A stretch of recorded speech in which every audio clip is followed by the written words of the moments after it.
How much do you know about K-food? How much hanchik have you eaten? We invite you into the world of Korean food, of course, including the history and culture of it. We'll introduce trendy foods and famous restaurants on Dish of the Day with Chef Ryan Phillips.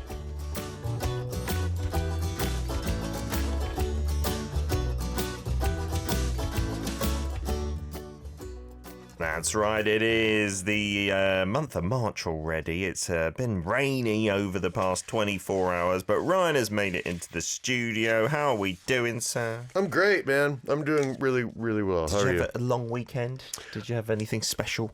I went back out to the East Sea. Oh! Yeah, I had some more crab and that daige. I guess we call it snow crab in the state. But when you get it fresh out of the sea. Was it good? Oh my God, it's lovely. And Was that it expensive? Bibimbap.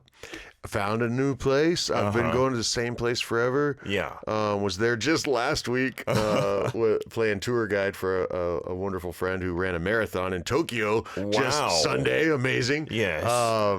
And was back out on Saturday again and found a new place. It was only about 90,000 won, so today that'd be like $65. And 2 crabs. Wow. And a meontang and the dolpap.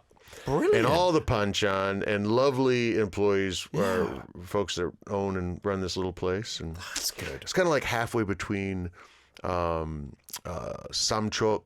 and Ulchin. Oh. In the middle there. Did that take you a fair while to get to then? With some holiday traffic, 4 hours instead of 3. Okay. Not the end of the world. I mean, for somebody from Texas where that's like, we're just going to dinner. That's next door, yeah. Right. I got to enjoy something last night. I was getting some restaurant recommendations from Chef Ryan because I had some people in town who were willing to spend a lot of money to have a really nice meal, and they were asking for like Hanu, but they wanted to stay in the Gangnam area. So we ended up going to I think the name of the restaurant is Gosseo something or other, like flour shrimp. Flour shrimp, yeah. And they specialised in also the dakseo, which is the kind of scary looking ones with the big heads as well. So good. Yeah. And not cheap. Not cheap. Even out at the fishing villages on the East Coast, I've paid 20,000 won per takseo. Yeah, which is crazy. Yeah. It wasn't that expensive, so I'm like, okay, that's not bad. And so we had the gosseo, the flour shrimp raw, and those were amazing, like melt in your mouth. Oh, they were down for because they're live. They're not just raw. They're like they do kill them there, so we didn't get to see them screaming about and stuff. And they removed the heads, and they prepared the heads so you could eat them like whole they as well. dressed it up for you. Yeah, gotcha, and then the dakseo they said are actually better. I don't steamed. know if it was steamed or if it was fried. I think it might have been fried in a way, but those were so good. So good. And then raw hanu, Korean beef that was really highly marbled with a bit of uni. Yukwe? In a seaweed wrap with you gotta avocado. show me this place, yeah, I will send you the link. A seaweed wrap with avocado. Yeah. Like avocado all mushed up? No, like in thin slices. Thin slices, that works too. It was so good. Oh, baby. And then the kind of filler, because you couldn't fill yourself up on that unless you're a millionaire, was the pudechige, the army-based stew, which was really nice as a finisher. It was odd. That's an odd thing to I saw throw it on the in the menu mix and I was like, why is it there? But with I don't all know. these high-end ingredients, and then let's throw some spam in us.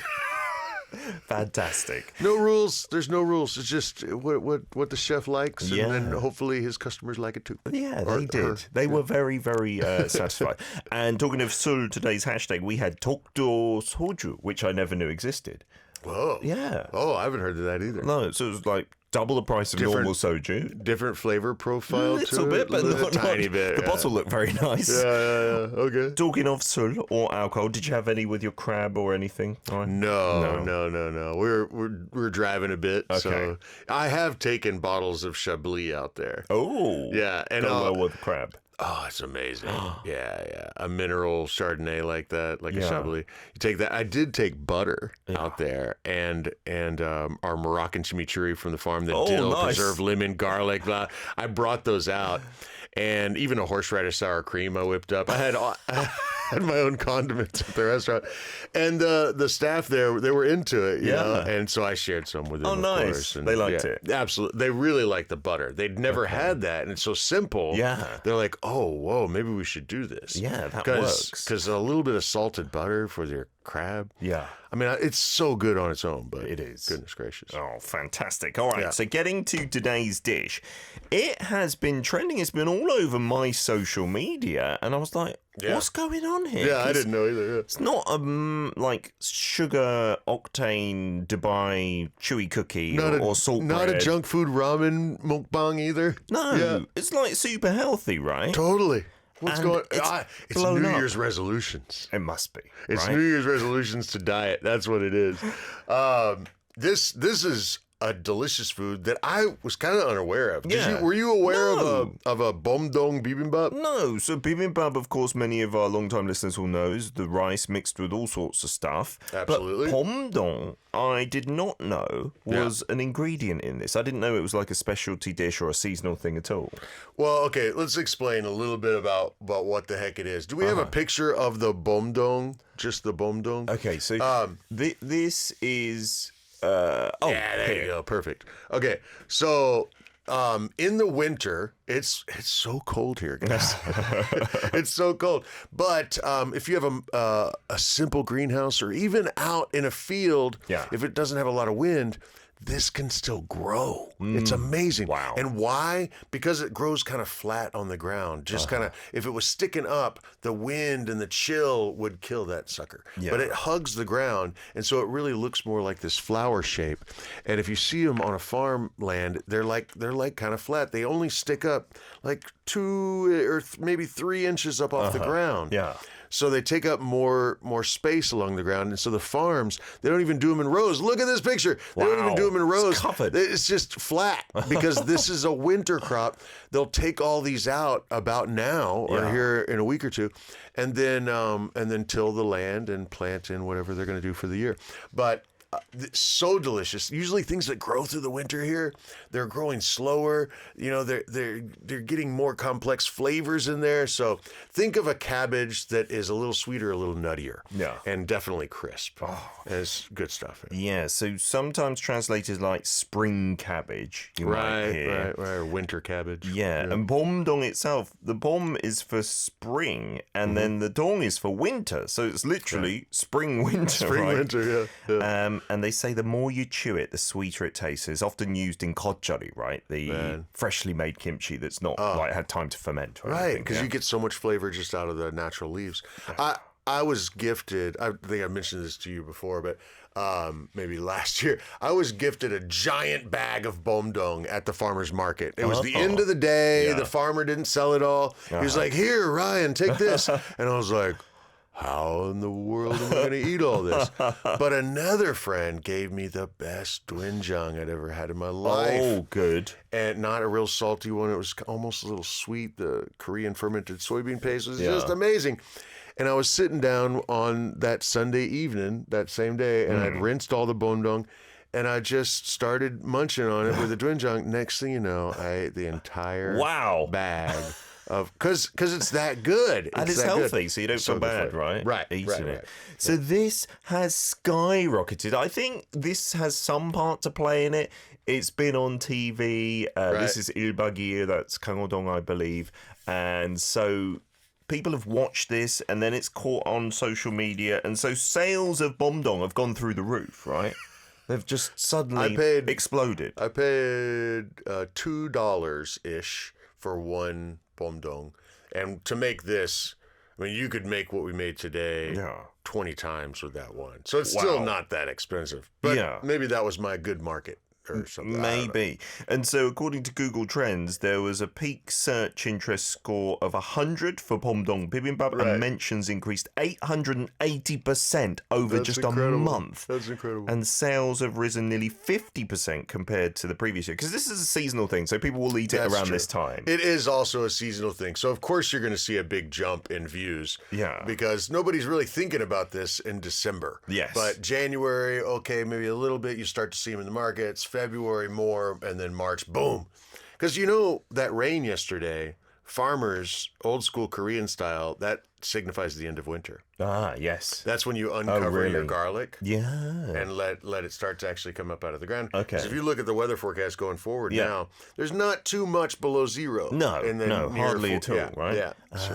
So that's a good signal the spring for it. rain, the bombi. There you go. And so that's why we've chosen to do this time. You can't compare it at all to the Dubai chewy cookies, but people are saying it's kind of overshadowed that trend now. They're so very different, so you can't really compare it. But this is the dish we're going to be doing today. Here's a photo of it. The Bomdong Bibimbap, right? Yeah. So it's just bibimbap with this as the main. Well, essentially, you've got a Bomdong muchim, so like a Korean seasoned salad. Yeah. All right. So kind of like a Korean Caesar in a way. Oh, Caesars are tossed in a dressing. Yeah. So you make a dressing, you toss the Bomdong in it, and guys, don't worry. If you can't find Bomdong, you can use any Napa cabbage for this, and you'll get there. Yeah. You'll get to see what it's like. So you season that, then you have some rice, which we have warm under here. Oh, nice. You get a little bit of gochujang, which I brought from my friend's family farm. Wow. And put a little gochujang here, then put your Bomdong muchim essentially on top of that. Yeah. And we're talking about 5 ingredients to make this salad dressing that you dress the salad in. And then we've got a fried egg to throw on top of that. Mix all that up and share it with a friend. That's it, right? In bibimbap, sometimes people are put off. If you want to make a proper bibimbap, there's lots of different ingredients in there, right? That you're mixing in together. And so my mum will do it happily because I'm her son. But even wives, I don't think they like getting that request from their hubbies. Like, make me a proper bibimbap. If you're feeding a ton of people, it makes so much sense because you can do all that prep the day before. You know, do your carrots, do your spinach, the egg, all these different parts. But if you're feeding one person, that's a lot of work, man. It is a lot of work. We are going to eat this in part 2. Let's get to some more music now. This is from Kang Oh-dong, who really helped kick off the craze for Bomdong Bibimbap. Features Chong Eun-ji, and it's 1분 전, 1 minute ago. We're back for part 2, Dish of the Day, with Chef Ryan in the studio. Today's dish being Bomdong Bibimbap. That is maybe translated as spring or winter cabbage, and bibimbap, the mixed rice dish. But this is a much simpler version, and it's gone crazy thanks originally to Kang Oh-dong and eating it on 1박 2일, 1 night, 2 days. That's why we played his track there. We've got Siska saying, how do you cook this Bomdong? In a soup? Can you stir fry it? Or in bibimbap, we're talking about it raw, right? Yeah, raw but just dressed. Usually raw. I guess I have seen it thrown into like a doenjang jjigae before, though. Yeah. And it tastes quite good then. Yeah, it's great. Yeah. Lily writes, bibimbap. I think I recognize this ingredient. I think we just call it spring cabbage in the UK. That's cool. I did not know that, and I was curious to see if anybody else grows this, but it makes sense. You guys are in a similar climate zone as us, so growing things like this makes sense in the winter. Yeah. And again, seen it made into kimchi. That's when you're doing a fast kimchi, it does give a great flavor. Yes. To be able to do that. Yeah. All right. So let's get it on the camera right now and enjoy this together. So we've got the orgokbap that we talked about in the opening, because today is Chongwol Daeboram, the first full moon of the Lunar New Year. Wow, there is a lot of grains going on there. Yeah, well, this was a gift from my neighbors, the Panchankage, yesterday, and I got all the namu. And we talked about that last year on this show, I guess. Sure. But this year we've got this amazing thing, and we still have the rice underneath, and I've got this amazing gochujang from my friend's family. My chef friend's family farm, like organic farmers.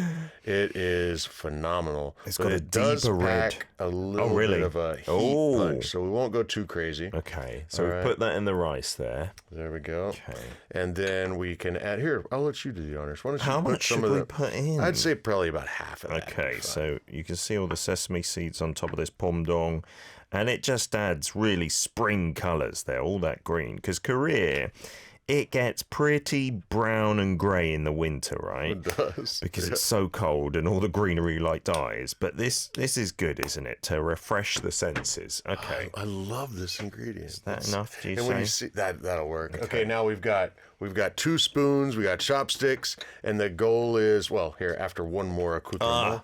The egg. The fried egg. Oh, that looks perfect. Ooh la la. Look at that. And then, hey, once you make it real pretty, you get to destroy it.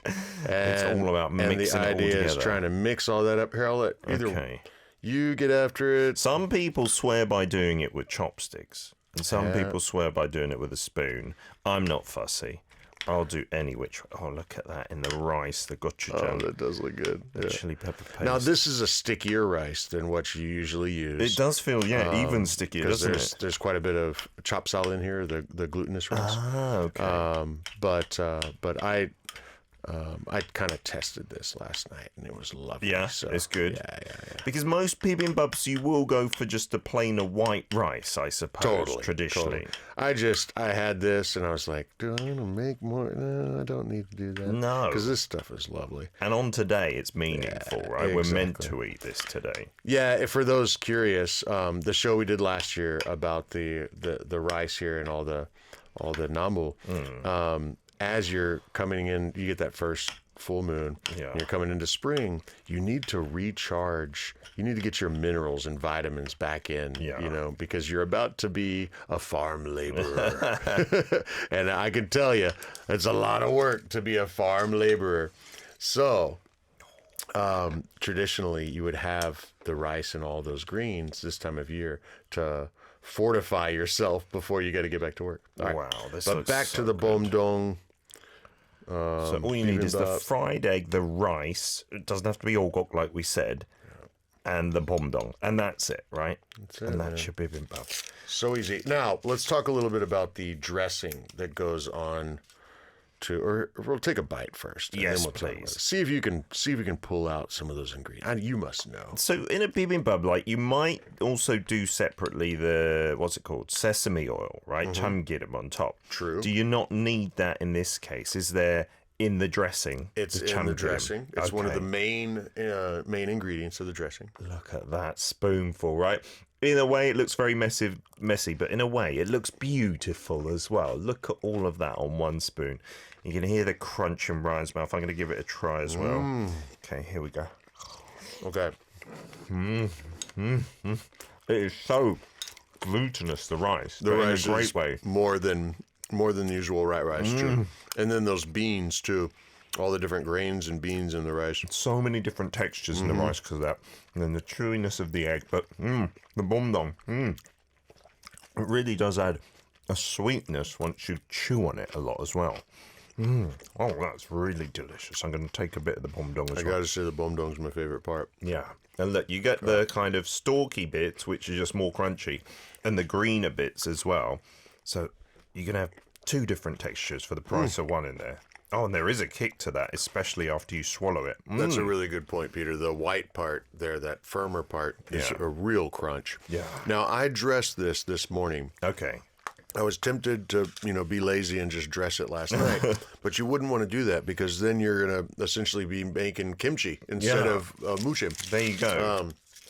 The leaves, especially the greener leaves, would water out a lot, and then they'd be kind of flimsy, and it wouldn't be the right texture. So make your dressing, mix it, maybe an hour before or 30 minutes before is fine, but not the night before. Yeah. And that dressing, guys. Okay. Soy sauce and chamgirim, or toasted sesame oil. Those are your two main ingredients. So for this amount, I just did 1 tablespoon of each of those. Okay. And then you've got a few other ingredients that you're going to use maybe a half tablespoon of. So half as much as the soy and the toasted sesame oil. And those ingredients are, got to have chopped garlic and really mince it, mash it, pulverize it. Yeah. Because it's going into a dressing. You want them tiny. You can't see it very much at all. Okay. Right. Another thing is something sweet. And most recipes will say sugar. I recommend honey. Or if you can find it, get some meşilcong. Oh, okay. Some green plum syrup or extract or whatever. Okay. That gives a good sweetness. It does. And that is here. And it's one that I made myself. And nice. It's a lovely one. And so that gives a natural sweetness more. Of course, the meşilcong is also made with sugar, but I use raw sugar for that one too. So something sweet. You got your soy for your salt. You got your toasted sesame oil for that full palate covering, unctuous to it. Then, fish sauce. or shrimp paste. Okay. But most people can have access to any kind of shrimp or fish sauce, so you can just go with that. I actually use both here. I use a little bit of seiujo, the shrimp paste, fermented shrimp paste, and some fish sauce as well. What fish sauce do you use? Because these days there's become such a boom in different varieties, like chamchiek, like the tuna fish sauce. Also, the kare egg, like crab sauce has become good because one celebrity like highlighted the depth of flavor and stuff. I've gotten a little nuts into this lately, and I've kind of settled on some of the Vietnamese ones when they're store-bought, like shelf stable. Okay. But in Korea, we have access to the stuff that's made in the markets. Yeah. You know, the right. ekjot. And you really can't beat that. Yeah. It's got so much depth of flavor, but there's a different kind of funkiness there, and it's not necessarily for everybody. I got to say, when I first came here, I wouldn't have been very comfortable using that. Yeah. So be happy with your store-bought stuff. You're still going to get your flavors that you want for this muchem or this bibimbap. Yeah. Aside from that, I put a little bit of gochugaru in here, some red chili flakes. You don't have to do that. That gives another little kick. Does this seem spicy to you at all, really? There's definitely an after spice from the gochujang, I think, like you said, but that's delicious. But no, the bomdong itself, you could eat it just like that as a little salad as well, right? And it's not spicy. No. A garnish of toasted sesame seeds, and really that's all you need, guys. Something sweet, something saltier like your soy sauce, and then the savory comes from that toasted sesame oil. And then you're cutting them up into these smaller bite-sized portions because it's in a bibimbap, right? Right. If you're just going to have it as a 겉절이, you might have it as longer strips, but because it's got to be mixed up together, that's it. And then toss it all together. That's it, man. Just I kind of will massage it, or I'll put it in a container and shake the heck out of it, and really get those flavors all over those leaves. And then we build it up like we just did, and that's it. So it's so easy. Yeah. No wonder it's gone viral. Ben's saying, I believe you're in Europe, Ben's. Most bibimbap varieties here, if you buy them, cost between 14 to 19 euros, $16 to $21. This, because you've only got one ingredient, it's going to be surely cheaper, at least to make, I don't know about selling, than your other varieties. If you were to make this at home, you're not going to be spending more than a couple of bucks, I assume, right? So true. That's so cost effective, because when I was in London recently, eating is just expensive because the supermarket ingredients have gone up, eating out has gone up. So I'm like, what are people eating these days? Right. Something like this would be so cost effective, right? Oh man, and you could have a different protein.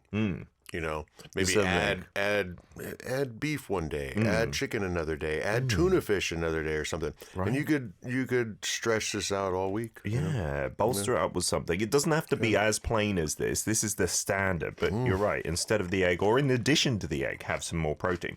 We'll be back after our next song from W24, Mustard Seed.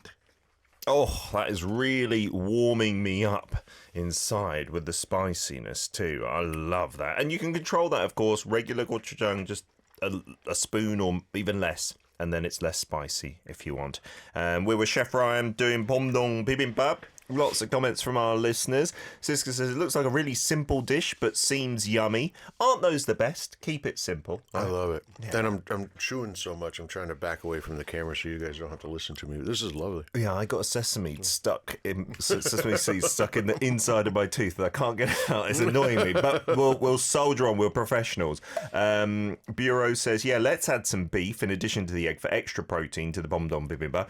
And yet, in bibimbap, you will often find beef, and usually it's not something that has to be the highest quality, best cut of beef, right? You might have ground beef or something else like that, just to add in some Absolutely. stodge. Absolutely. Dayron says it looks so delicious. Give it a try. I don't know. I would hope that some Korean restaurants abroad would be serving this as a seasonal thing, if they can get the Bomdong. Yeah, I think they probably can these days. I mean, the way I've seen Korean supermarkets in America in the last few years change and develop, I bet they've got Bomdong this time of year. But again, guys, if you can't find Bomdong, totally can use Napa cabbage. Would work great for this. What about just general mixed salad leaves and stuff like that? It's not the same. It's not the same crunch, maybe. How about bok choy or baby bok choy? Because then you have the soft bits and the crunchy bits. Ooh. If you have just lettuce, there's not going to be the textural element it's too of it. thin, isn't it? Unless you added celery as well. But then celery has its own flavor profile. No. It would take away from a lot of the flavors going on here. I've never tried bok choy in a salad raw. It's totally fine. Absolutely, yeah. Wow. I always cook it because I love the sweetness that comes out of that as well. Lilith says, I'm practicing Lent at the moment. Oh, is it Lent? Okay. Yeah, but instead of taking something out, I'm adding something in. I'm trying to replace all my snacks with fruit instead and also trying to eat more vegetables. Wow. Whiting. Good luck. This is definitely a good healthy boost for you. And you said I should look for that plum syrup. I've been seeing it a lot in Korean recipes. It is so common in recipes, right? Yeah. And I think there must be Korean supermarkets abroad now that stock that too. For sure. And you said in the UK, I definitely find it cheaper to make a bibimbap myself. Oh, of course. Compared to eating out where the costs are sky high, making it yourself is much, much easier. This, when I first looked at this, I was like, oh, wow, that's genius. It's so much easier than most bibimbap. Most bibimbap, you got to make the obangsek, the 5 different colors of the 5 different ingredients, and it's tedious. Yeah. This, all I didn't have to make this was the bomdong. I had everything else because there's such common ingredients here and really around the world too. And then throw the salad dressing together, wash and cut up your bomdong, mix that up, have some rice. Yeah. Everybody's always got gochujang around here. Yes. And you're ready to go. Absolutely, bish bash bosh. In terms of the prices, our writer got a statistic saying at Karak Market, where you often go, right? Yeah. A 15-kilogram box, which would be enough to last a very long time, is only costing 30,000 won, there or thereabouts. But it's up still 13.5% compared to last year, right? So you can get it in those huge quantities. Not that you'll get through all of that, I suppose. And this seems to be part of the trend for the younger generation, like younger MZ, maybe just the Z generation, looking for healthier foods. Do you feel that, Ryan? Because apparently sales of alcohol and other unhealthy things have been on the decline. I heard you guys talking about non-alcoholic beer. Yeah, it really is happening. Right. It's kind of, I'm impressed. Yeah, and I'm kind of surprised. Yes, right. Maybe COVID had something to do with that. I don't know. Being more health conscious. But yeah, across the board, you're seeing so much more. You'd see across America, they've opened up a lot of non-alcoholic cocktail bars. Oh, really? Yeah. Like the bar itself is just all non-alcoholic. That's it. Wow. That's it. Yeah. So and they're mixologists making incredible beverages that aren't cheap. Yeah. But there's no alcohol. Yeah. And people are there mingling and hanging out like it's a bar. When I first saw that trend, I thought, oh, that's not a thing. It's just like news outlets creating it. But I do feel like even my son, who's now, going to be getting into adulthood soon, he's more conscious of his health than I was when I was young. And when he sees mummy and daddy having a drink, he'll be like, why are you drinking? That's bad for you, that kind of thing. Well, when we were younger, that people still said a glass of wine a day is good for you. Sure. Yeah. And that's been debunked since. Yes. They're like, oh, grape juice does the same thing, buddy. You don't need without the alcohol. Right. And so, I don't know, like you said, I'm impressed, and that's great, but maybe it's because we grew up in a generation where drinking alcohol is kind of culturally important. Mm-hmm. It's kind of sad in a way. But if it's a toxic the British thing, embassy and the tradition of having the pub or the bar in the British embassy. Yeah. I always thought that was really cool. Yeah, but maybe for younger generations they won't want to go if they think it's all about the alcohol. Yeah. But good on you, younger generation. I think it's pretty cool. Now on the flip side, you've seen the psychologist's take on this though. No. Some psychologists are saying, these kids need to go out and drink because make mistakes at that age, yes, maybe you'll be taxing your liver a little bit, but you're building social network, you're making these memories or these wild times in your youth this is the time to do that. And to have such a big shift in society that way, they say could be dangerous. Yeah, I do feel that as well. They're more insular and more about the individual and just keeping themselves to themselves, right? Used to being on the phone or on the computer during COVID and then get to college and like, I'm just going to do my own thing. I don't know. Maybe physically more healthy, but you're right. Maybe mentally. A lot of my best social memories are linked to alcohol from my 20s, right? Which is also sad and bad, I suppose. It is. I just same. What is the balance? And the thing about this now becoming a trend is it's not the same, it seems. As a chef, like, do you see any commonalities with the things that trend here? Let's think like maratang, the Dubai chewy cookies, before that Dubai chocolate, the salt bread. This seems very different to those kind of things which punch you in the face with flavour. Yeah. But as a chef, do you ever feel like, I can tell what makes something trend? Or if you see a trend, you think, I can understand that. Or is it just completely random what kind of takes off, in your opinion, here in Korea? Because we're all about trends in Korea, right? We jump on it, everyone tries it, and then it kind of disappears. Well, up until a few years ago, you could kind of look at the American West Coast and what was happening over there, really? Or somewhere in America. Yeah. And then you would see it here. It would come a little later. But now it's almost real time, and there's more influence from other places, not just the States. You know, the bread influences often come from Japan. Korean bakers will often go to Japan to benchmark stuff because traditionally that's the influence where it came, the bakeries were Japanese and then Korean and so on. But then other foods, I've seen the rise of the Chinese foods here, the Chinese foods, malatang and hot pots and everything.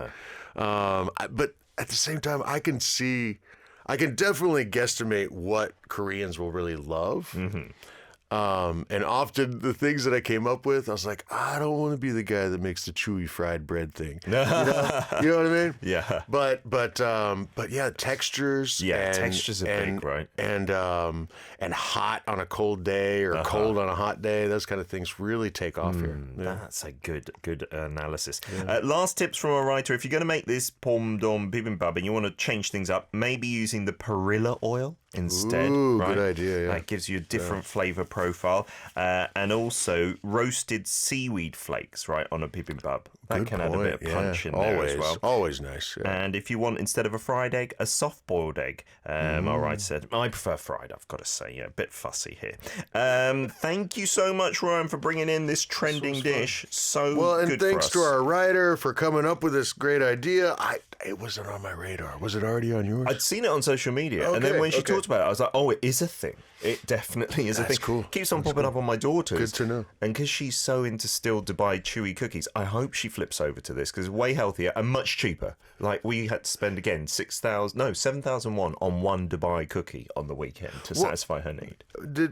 What's up with the Dubai chocolate? Why is it everywhere? The chocolate was last year, and now it's the chewy cocoa cookies. Beans in Dubai. It's just them combining pistachio with kadayif, the crunchy thing, which is also big in Turkey as well. And then that flavour has come on over. Yeah. Thank you. I've been seeing it everywhere. Yeah, I did have some Dubai-style chocolate, and I was just like... Not the chewy cookie yet. Not the chewy cookie yet. Try it. Okay. Not bad. Right, thanks. Thanks for keeping me up to date. We'll see you again next week, Ryan. Thank you.